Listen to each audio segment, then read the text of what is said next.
In today's video, I'm going to teach you how to use Fibonacci retracement to trade gold in MT5. First, we'll add the Fibonacci tool inside MetaTrader 5. Open your platform and go to Insert, then select Fibonacci and choose Retracement.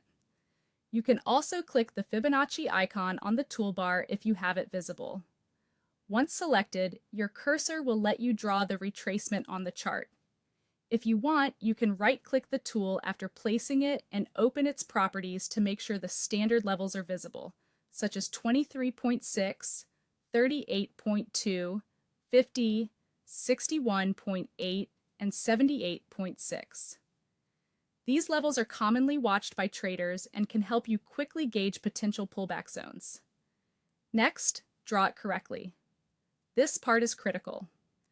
Start by defining the current trend on gold. In an uptrend, connect the most recent swing low to the most recent swing high by clicking the low and dragging to the high. In a downtrend, do the opposite. Click the swing high and drag to the swing low. Make sure you're anchoring to the actual swing extremes, ideally the wicks, not just the bodies, and zoom out a bit to confirm you're using the clear, dominant swing. If you reverse the anchors, your levels will be upside down and lead to poor decisions, so take a second to double-check direction before you release the mouse. Now, identify confluence. Fibonacci alone is not a signal.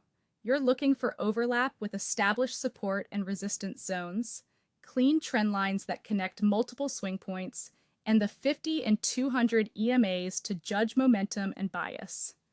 Also note previous highs and lows. If a Fibonacci level lines up with a prior turning point, that zone carries more weight. The more alignment you see across these tools, the stronger the setup. On gold, which can be volatile, confluence helps filter noise and avoid reacting to every minor pullback. Finally, apply this to gold trading setups.